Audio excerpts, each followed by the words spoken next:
fortress is our God, a bulwark never failing. Our helper, he amidst the flood of mortal ills prevailing. Fala, galera! Hoje a gente tá sem o nosso querido amigo Vinícius, ele não pôde Você participar. coloca a cabeça do Vinícius aqui, ia ser legal. Ah, é verdade, né? Deixar a cabecinha dele aquecer. Qual que é a primeira pergunta do breve catecismo, cara? Qual é o fim principal do homem?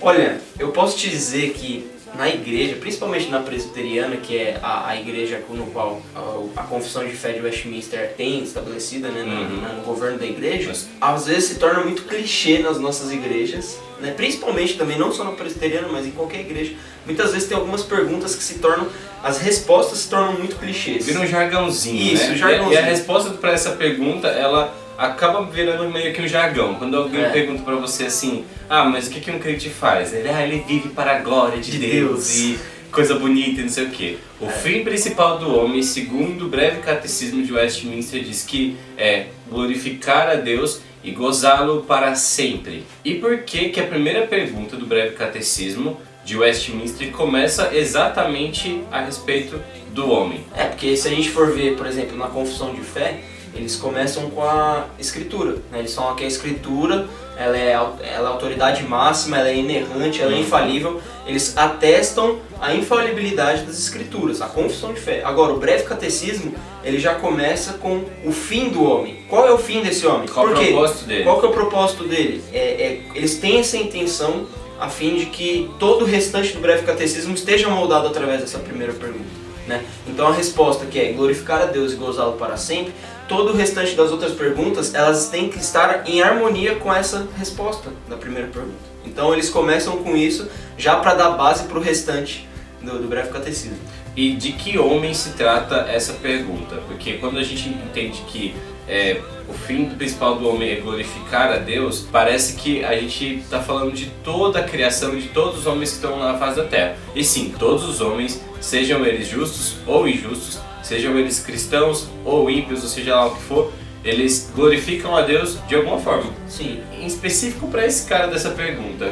Olha, se a gente tomar como base que o breve catecismo ele foi escrito para os cristãos da igreja, nós sabemos que esse homem, eles são aqueles que foram justificados pelo sangue de Cristo. Exatamente. Então nós não podemos dizer que o fim principal desse homem é o mesmo do homem ímpio. Até porque o restante da frase ele vai falar gozá-lo para sempre. Esse gozá-lo para sempre tem a ver de estar no gozo de Deus, a partir da ressurreição dos mortos, descansar em Deus, de isso. aproveitar e se regozijar nele. Então, para a gente entender qual é esse homem de qual essa pergunta está se tratando, a gente precisa verificar essa consequência. O fim principal do homem, o objetivo para que ele foi feito foi para glorificar a Deus e gozá-lo para sempre. Essa característica do descanso, da alegria eterna em Deus é que define, porque nenhum homem que não tenha a sua vida voltada para Deus, que confesse ao Senhor Jesus como seu único suficiente Salvador e aproveite da palavra dele e obedeça a palavra dele,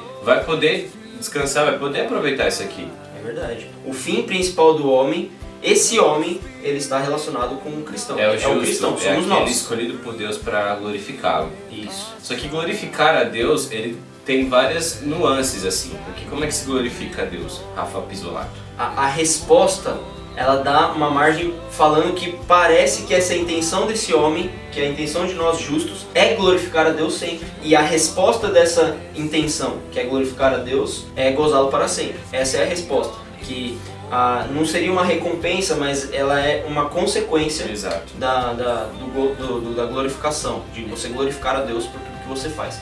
Porém, ao mesmo tempo a gente sabe, nós calvinistas, né, sabemos que o homem é totalmente depravado e as suas intenções são más. Então, como que nós, homens, sabemos a nossa pecaminosidade, a nossa depravação, como que nós podemos glorificar a Deus? Não é uma coisa que é inerente a nós, não tá na nossa genética espiritual, digamos assim, glorificar a Deus. Nós somos maus de fato, a gente precisa saber lidar com isso. Mas esse homem regenerado por Deus, ao qual essa pergunta é destinada, ele tem a possibilidade de ser, através do Espírito Santo, direcionado a glorificar a Deus em suas atitudes. A palavra vai dizer lá em 1 Coríntios 10:31, portanto, quer comais, quer bebais ou façais outra coisa qualquer, fazei tudo para a glória de Deus. A palavra, ela está aqui no imperativo porque ela indica a ordenança mesmo. E só pode obedecer aquele que tem o Espírito Santo que convence esse homem a obedecer a palavra de Deus. Então, para glorificar a Deus, esse homem ele precisa ter a capacidade de obedecer a Deus. E só acontece isso quem é regenerado em Cristo. E dentro disso, existem 6 características no homem, no qual nós podemos dizer que realmente essas características, elas condizem com um homem que glorifica a Deus e busca, na verdade, glorificar a Deus. Ele não vai fazer isso de maneira perfeita. Não, nós não temos capacidade para isso. Mas Deus, através do Santo Espírito, nos ilumina para que nós possamos ter essas características e crer nele de maneira que possamos glorificá-lo. A primeira delas tem a ver com a crença em Deus. E essa crença, lá em João 5:24, que diz? Diz assim, em verdade vos digo, quem ouve a minha palavra e crê naquele que me enviou, tem a vida eterna. Não entra em juízo, mas passou da morte para a vida. Ou seja, é uma mudança de vida aqui. Passou da morte para a vida, que a partir da crença em Cristo você passa da morte para a vida. E essa vida é a vida eterna, é a vida com Cristo. Então, crer em Deus é entender que você morre para você mesmo e vive para a glória dele. A segunda característica desse homem que glorifica a Deus está lá em Mateus 10:32-33, que diz: portanto, todo aquele que me confessar diante dos homens, também eu o confessarei diante de meu Pai que estás nos céus. Mas aquele que me negar diante dos homens, também eu o negarei diante de meu Pai que está nos céus. Se você não confessa isso que você crê de maneira pública para as pessoas, Jesus não vai te confessar diante de Deus. E não faz nenhum sentido, você acredita numa coisa, mas você deixa aquilo, isso é só pra mim, tá tudo bem, é uma coisa muito pessoal. Não faz sentido no cristianismo, porque ele implica que você vá, que você pregue, que você publique isso. É muito louco, você não tem como guardar isso pra si. A terceira característica é defender a verdade de Deus. Uma vez que você crê e você confessa diante dos homens, com certeza você, defendendo essa verdade, você será perseguido. E os maiores exemplos disso a gente vê que o próprio Cristo foi perseguido, Sim. Foi morto, Paulo foi morto, Estevão após fazer uma pregação expositiva, foi morto. Exatamente. Né? Pedro e todos os outros apóstolos foram perseguidos por conta de defender o Evangelho. Então essa seria a terceira característica.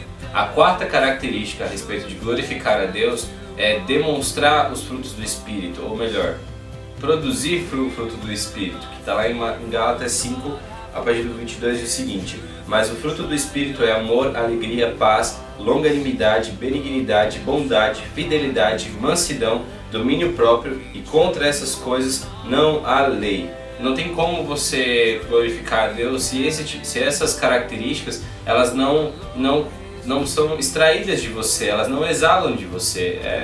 Acaba meio contraditório, né? Porque estão todas elas inerentes a Jesus Cristo. Você acredita nele, você quer pregar a respeito dele, publicar a respeito dele, pregar sobre o caráter dele. Pregar sobre o caráter dele, mas se nenhuma dessas características, se o fruto do Espírito na sua totalidade, ele não emana de você, fica difícil, cara. Fica difícil. É difícil. A quinta característica é adoração a Deus. Uma vez que você entende a grandeza desse Deus e você crê nele, você defende a sua verdade, você o confessa diante dos homens e você demonstra os frutos do Espírito, a adoração ela vai fluir de você e ela tem que fluir em espírito e em verdade, de coração a Deus. Exatamente. Lembrando, a gente já falou isso em outros vídeos, que a adoração ela não é um estilo musical, ela não tem a ver com aquela baladinha gospel que você gosta de ouvir pra orar, ou seja lá o que for. Né, então. Não, que isso, cara. É outro vídeo? Não vai fazer. Não vai sair vídeo do Thales não, hein? Só avisando. Adoração é esse estilo de vida que permeia o cristianismo, que permeia os motivos pelo qual a gente glorifica a Deus. E uma vez que você faz as outras coisas anteriores, eu acho que é automático, né? Não tem como você não adorar a Deus se você crê, se você confessa, se você produz frutos do Espírito. A sexta e última característica de glorificar a Deus é louvá-lo, simplesmente louvá-lo. A gente também já explicou em outro vídeo que louvar a Deus é exatamente enaltecer os seus feitos, tudo aquilo que ele fez em toda a história. E lá em 1 Crônicas 16, no verso 25, fala o seguinte: porque grande é o Senhor e muito digno de ser louvado, temível mais do que todos os deuses. Gente, é simples. apesar de parecer que a gente tem que fazer um vídeo para falar isso, mas na verdade é um lembrete esse vídeo aqui, né? A gente acaba respondendo as perguntas de maneira muito, como o Rafa fala, como jargão, e não para pensar. E quando você destrincha essa resposta do breve catecismo, é que você começa a perceber a dimensão que é glorificar a Deus. Louvar a Deus é um desses requisitos pelo qual o homem consegue cumprir o seu fim, o seu propósito nessa terra. Ah, teologados, vocês falaram de 6 características, como é que a gente coloca isso em prática? Sim, é esse o motivo pelo qual esse canal foi feito, esse é o fim principal desse canal, glorificar a Deus e te dar dicas ou te ajudar a colocar as coisas em prática, porque na verdade isso serve pra gente, né? Olha, a gente viu que em todas essas coisas, as 6 características, tudo está relacionado com o serviço a Deus. Então, glorificar a Deus é se esvaziar das suas vontades e dos seus desejos carnais e materiais deste mundo, pensando no alto, pensando naquilo que Deus nos prometeu e no que Ele fez, como um serviço, como sendo escravo mesmo de Deus, daquilo que Ele fez por nós, da sua grandeza, da sua grandeza perto da nossa pequenez. Então, na verdade, essas 6 características a gente pode destacar uma, que é o serviço a Deus. Nós temos que servi-lo de coração e não por obrigação. Às vezes parece que a gente coloca muitos limites e estabelece muitos requisitos para glorificar a Deus, mas às vezes é algo que Deus não quer que seja isso. Deus quer que seja um ato do nosso coração e fala assim, pô, eu vou fazer tal coisa e eu sei que eu tenho que glorificar a Deus naquilo, mesmo sendo algo tão simples, tão pequeno. Então, eu destacaria isso. Esse homem que glorifica, que pensa dessa maneira, ele está almejando o paraíso para o qual foi prometido a ele, né? A palavra fala que Jesus ele já prepara um lugar para a gente na eternidade. E é muito doido, porque o Rafa estava conversando a respeito de um trecho do livro Cristianismo Puro e Simples, do C.S. Lewis, que ele fala assim, se você ler a história do cristianismo, os homens que mais tiveram atuação na sociedade e que mais trabalharam para esse mundo aqui, que mais influenciaram essa sociedade, trabalharam por esse mundo aqui, eram homens que pensavam na vida eterna, que pensavam nessa graça futura que o John Piper defende tanto. Então, quando você trabalha para Deus, quando você serve a Deus de coração, o adorando, crendo nele, confessando a sua crença e produzindo frutos de arrependimento, louvando a Deus, você está servindo a Ele, servindo as pessoas ao seu redor também. Isso implica que você está almejando algo muito maior do que essa terra. Às vezes, a leitura errada que a gente faz é de que se a gente espera o que há por vir, a gente não pode se preocupar com nada desse mundo ou nada que existe aqui. Existe um perigo quando se fala disso, porque daí você fala assim, não, esse mundo não preciso fazer nada por ele, eu não preciso me preocupar com as coisas dessa terra aqui. Esqueço, deixo pra lá. Exatamente. E vivo só pro tô eu aqui com minha fezinha e tal, tô aqui chego no meu quarto, orando, lendo a Bíblia, tá tudo bem, tá ótimo, só esperando Jesus chegar. Não é assim que funciona, bonitão. A palavra, ela vai te guiar. Esse homem que glorifica a Deus, ele precisa trabalhar para o reino de Deus, aqui na terra ainda. A conclusão da resposta da primeira pergunta é que esse homem que glorifica a Deus, ele vai gozar eternamente com Deus. Exatamente. Só que o que é esse gozo? Esse gozo é o homem que toda essa parte de glorificar a Deus é um relacionamento que esse homem tem com Deus. Então, aqueles que têm um relacionamento profundo com Deus, eles gozarão da eternidade. Entra naquela passagem em que o homem, quando chegar na glória, vai falar para Deus, para Cristo. Olha, eu expulsei demônios, eu fiz tantas coisas, eu ajudei o mendigo na rua, eu dei tanto de dízimo por mês, eu orava, eu fiz tantas coisas.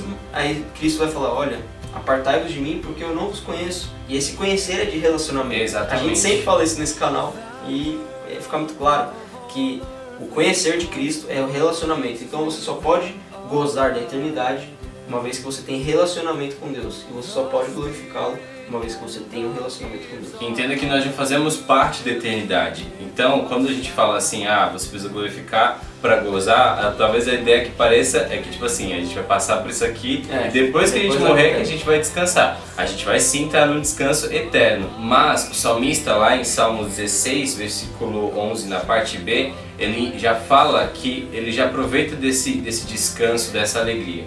Fala assim, na tua presença há plenitude de alegria e na tua destra delícias perpetuamente. Esse gozo, esse refrigério, essa alegria em Cristo, ela já pode ser experimentada hoje. E na verdade, se você glorifica a Deus, você vai experimentar isso. Não é só trabalho árduo e nada mais. A presença de Deus na sua vida, a intimidade com Ele, conhecer as Escrituras, propagar o seu Evangelho e produzir frutos, vai gerar em você uma alegria absurda. E você só vai experimentar a plenitude dela durante o resto da sua vida, quando você morrer ou quando Deus voltar e levar todo mundo. E não queiram que a gente fale aqui pra você dicas de como você pode glorificar a Deus no trabalho, como você pode glorificar a Deus na igreja, como você pode glorificar a Deus no trem, como você pode glorificar a Deus, sei lá, em qualquer lugar que você estiver. Tem gente até que ia perguntar na balada, né? Muito bem. Na balada você glorifica a Deus, irmão, obrigado. Mas o que tem que ser claro é que em qualquer lugar que você estiver, o seu principal alvo, a sua principal intenção, aí entra a intenção, é que você tem que permear todo o Evangelho, você tem que falar de Cristo. Exatamente, quer comais, quer bebais, quer faças qualquer outra coisa, faça para a glória de Deus. Isso tem que estar no coração e isso acaba saindo naturalmente. Ou seja, quando aparece um cara aí que fala X dicas para não sei o que, para você glorificar a Deus. 7 dicas para glorificar a Deus. 7 dicas para você ter sucesso. 9 mil não sei sucessos. O quê. Meu, olha para a palavra, lê e fala assim, realmente, em qualquer ambiente que eu estiver, Deus não fala assim, você tem que ser bom no trabalho, você tem que ser bom em tal lugar, você tem que me glorificar em tal lugar. Não, a sua vida tem que me glorificar. E não as coisas que você não faz. É uma área específica ou isolada, não. É a totalidade. É esse o negócio, essa é a resposta central dessa primeira pergunta. É a totalidade do homem glorifica a Deus. Isso, e vai gozar dele para sempre. E tem muito daquela ideia, quando alguém pergunta, o que você é? Eu sou marqueteiro, eu fiz faculdade de não sei o quê. E a gente nunca fala, médico, né? O que você é? Eu sou cristão. Eu sou cristão. E depois eu sou as outras coisas. A gente nunca fala isso. Você vai ter vários objetivos na sua vida. Você vai querer casar, vai querer fazer faculdade, você vai querer ter filhos e escrever um livro, plantar uma árvore, seja lá o que for. Mas, se você crê em Deus, você precisa saber primeiro que o seu fim é glorificá-lo. Fica com essa. Fica com essa. Falou. Se você chegou até o final desse vídeo, você está glorificando a Deus. Olha, o objetivo principal de assistir foi concluído e agora você vai gozar da nossa gratidão para sempre. Mas você só vai gozar plenamente se você... se você compartilhar no seu Facebook para começar, se você curtir, se você se inscrever e ativar a notificação para você não perder nada. Olha, é verdade. Olha, se você quer saber o que nós fazemos, o que nós comemos, o que nós bebemos... Ou seja, lê 1 Coríntios 10, 31. Não vai saber, mas você pode saber o que a gente está fazendo, todas as nossas artimanhas. Todos os nossos truques e aquilo que está acontecendo com a gente em relação a esse canal de Jesus em tempo real e até com notícias mais nós privilegiadas. Temos o nosso Instagram, que é instagram.com/teologados, e temos também o nosso grupo do WhatsApp, que tem sido uma bênção. Várias pessoas têm dado seus testemunhos lá e tem sido muito legal. A gente tem se edificado bastante, está sendo da hora. Galera, um abraço para vocês do grupo. Deus abençoe vocês, foi muito legal as conversas dessa semana. Tem o link aqui se você quer participar do grupo também, colocar a sua opinião. Lá tem gente de todas as denominações, de vários lugares do Brasil, falando e comentando e compartilhando livros e compartilhando coisas legais que tem aprendido da parte de Deus. E tá sendo da hora. Essa é a ideia, compartilhar o amor e viver o Evangelho. Beijo.